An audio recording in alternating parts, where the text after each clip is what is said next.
En primera instancia, este iba a ser un video orientado al instructorado de formación en personal trainers, el IFEP, ¿sí? Curso al cual pueden acceder si me siguen y se comunican con nosotros. La idea era que este video quede como un material de apoyo para el aula virtual, pero decidí subirlo a la plataforma ya que por ahí más de uno puede sacarle algún provecho, algún beneficio, así que les dejo con el video. Bien, en primera instancia es importante entender que conocer los movimientos en los planos y ejes anatómicos es importante para saber detectar cuáles son los músculos que se involucran en dichos movimientos. De esta manera vamos a poder identificar con mayor facilidad qué músculos están interactuando, en qué ejercicios y cómo, si son en un estado de movilización o lo están haciendo en un estado de estabilización. En primera instancia vamos a arrancar con el plano frontal, ¿sí? Que va a ser un plano que divide a todo el cuerpo en la parte anterior y posterior. Es decir, es como una hoja de papel que atraviesa todo el cuerpo y solo me van a poder ver de esta manera, ¿sí? Entonces, los movimientos detectados en este plano serían, por ejemplo, las abducciones de los hombros, aducciones de los hombros, ¿sí? Abducción de la pierna, aducción de la pierna, flexión lateral de la columna, ¿sí? Estos serían los movimientos que se pueden registrar en el plano frontal. Así como también, ¿por qué no?, en el caso de un ejercicio, si estamos hablando de un press militar, estaremos hablando de una abducción del hombro junto con una extensión del codo, ¿sí?, en la fase concéntrica, y en su fase excéntrica sería una flexión del codo y una aducción del hombro. Sabiendo que para que este ejercicio se cumpla, se tiene que activar el tríceps y los deltoides, generando la abducción del hombro por parte de los deltoides y la extensión del codo por parte de los tríceps, ¿sí? En este caso, en el plano frontal, podríamos registrar este movimiento. Entonces, como regla general, podríamos decir que siempre que podemos observar todo el movimiento de una extremidad en todo su rango articular en un plano, es ese plano en el cual se está desarrollando el movimiento. Tenemos que tener en cuenta también que dentro de los movimientos anatómicos, aparte de los planos, tenemos los ejes anatómicos. Y el eje básicamente es una línea imaginaria que va insertada en el plano. Es decir, si el plano está así, el eje va a ir así. Si el plano está así, el eje va a ir así. Siempre el eje va a ser perpendicular al plano. ¿Por qué? Porque de esta manera va a permitir el movimiento de la articulación de manera natural. Por ejemplo, si yo pusiera el eje en mi codo de esta forma, me permitiría realizar este movimiento, ¿sí? Si yo lo pusiera de esta forma, no podría realizar este movimiento, sino que vendría a realizarse un movimiento antinatural que sería hacia el costado, porque el eje determina cómo se va a llevar a cabo el movimiento. En el caso de la aducción o abducción del hombro, ¿sí?, el eje, al estar en el plano frontal, el eje sería el anteroposterior, que vendría así, ¿sí?, atravesando de adelante hacia atrás, y permitiría que mi extremidad se mueva de esta manera. Estos conceptos básicos se van a aplicar en todos los planos y ejes. Pasemos ahora a hablar del plano sagital. El plano sagital va a ser una hoja, podemos decir, que va a dividir a mi cuerpo entre su parte izquierda y derecha.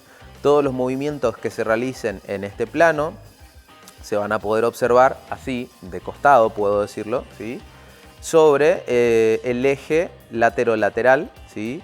Por ejemplo, tenemos la flexión del hombro, la extensión del hombro, flexión del codo y extensión del codo, ¿sí?, flexión de la cadera y extensión de la cadera, flexión de la rodilla y extensión de la rodilla, ¿sí? Todos estos son movimientos que vamos a poder detectar en el plano sagital, ¿sí?, sobre el eje lateral, así como también la flexión de la columna, la extensión de la columna, ¿sí? Todos estos movimientos se pueden observar en estos planos. Y acá podemos tomar un ejemplo claro.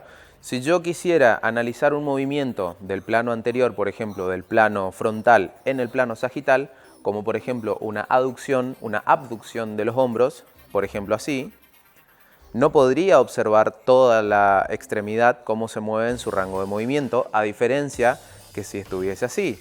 Ahí sí podemos ver en todo momento a la extremidad realizando el movimiento articular. En cambio, en este caso, ¿sí?, no podemos ver claramente cómo se está realizando el movimiento. No sé si se llega a entender lo que estoy intentando explicar. En cualquier caso, en la caja de comentarios pueden dejarme sus preguntas para una explicación un poquito más detallada. Un claro ejemplo de un ejercicio en el plano sagital sería, por ejemplo, una sentadilla, ¿sí? En el cual vamos a tener una flexión de rodillas, caderas y tobillos, ¿sí? Generando el movimiento hacia abajo en su fase excéntrica, y ahora una extensión de rodillas, caderas y tobillos en su fase concéntrica, ¿sí? De esta manera también tendremos que saber cuáles son los músculos encargados de flexionar la cadera, de flexionar la rodilla, de extender la cadera, de extender la rodilla, para saber qué músculos se están involucrando en estos gestos técnicos. Tenemos que entender que porque un músculo esté trabajando en una fase concéntrica, en su fase excéntrica no deja de trabajar ese músculo y trabaja su opuesto, ¿sí? Esto es un error bastante común que se suele cometer, y es, por ejemplo, si estoy hablando de una flexión del codo, ¿sí? En el cual se involucra el bíceps, en su fase concéntrica se realiza la flexión del codo y en la fase excéntrica se realiza la extensión del codo. No significa que deja de trabajar el bíceps y comienza a trabajar el tríceps, el cual es el extensor del codo, sino que simplemente en la contracción muscular están involucradas las dos fases, la concéntrica y la excéntrica. En este caso, la fase concéntrica realiza la flexión y la fase excéntrica se realiza la extensión del codo. Para que esto se cumpla, y en el caso sea el tríceps el que está trabajando, la fuerza debería realizarse hacia abajo. Tomemos como ejemplo acá. Voy a hacer una fuerza hacia abajo, ¿sí? Estirando la banda elástica. Ahí sí se está contrayendo mi tríceps. La fase concéntrica de mi tríceps generaría la extensión del codo y la fase excéntrica de mi tríceps generaría la flexión del codo. Pero no es porque el tríceps está haciendo fuerza en el caso de la flexión, sino porque la resistencia, la banda, me está obligando a subir el brazo en la fase excéntrica y se produce la flexión del codo. En el caso del plano transversal, va a ser un plano, una hoja, una cara que divida mi cuerpo en su parte superior e inferior. ¿Qué quiere decir? Que todos los movimientos que se produzcan en este plano, los cuales van a estar ligados sobre el eje cráneo-caudal, que es el eje vertical, van a poder observarse desde arriba, por lo cual me voy a acostar en el banco para reproducir los movimientos que podemos encontrar en el plano transversal.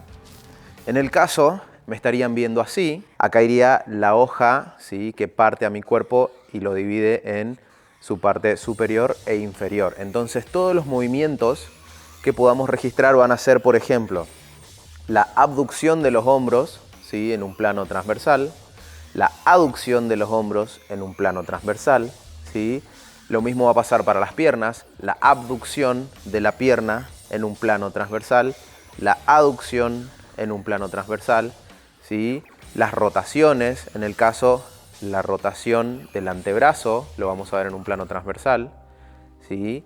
Y en el caso, por ejemplo, aplicándolo a un ejercicio que es el más conocido como el press de banca, ¿sí? Vamos a ver una abducción de los hombros y una flexión de los codos en la fase excéntrica del ejercicio y en la fase concéntrica, que es cuando sube, ¿sí? Imaginemos que estoy sujetando la barra, vamos a ver una aducción de los hombros y una extensión de los codos, ¿sí?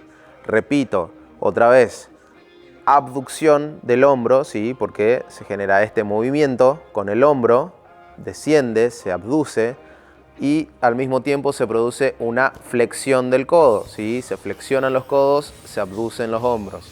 Y en su fase concéntrica, la aducción de los hombros y la extensión de los codos.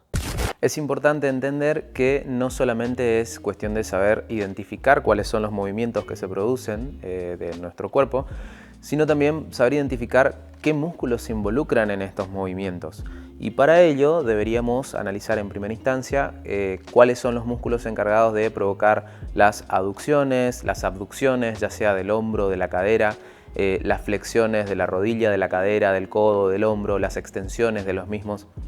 Entonces, de esta forma vamos a poder identificar con mayor facilidad cuáles son los músculos que se involucran en los diferentes gestos técnicos, para así poder analizar la biomecánica con una mayor efectividad y saber prescribir un poquito mejor los ejercicios que vamos a dar o los ejercicios que vamos a realizar nosotros y poder estar seguros de que lo que estamos realizando está realmente enfocado a lo que estamos buscando. Si este video te fue de utilidad, no te olvides de dejarme tu me gusta, que me ayuda un montón para seguir creando contenido. Compartí este video con tus amigos que entrenan o con aquellos que están estudiando biomecánica o con aquellos que quieren aprender un poquito más acerca de los movimientos en los planos y ejes anatómicos. Suscríbete a mi canal, así podemos llegar a ser una comunidad interesante de locos por el fitness. Y para cualquier consulta, no dudes en comunicarte conmigo. Yo soy el entrenador Marcos y nos vemos en la próxima.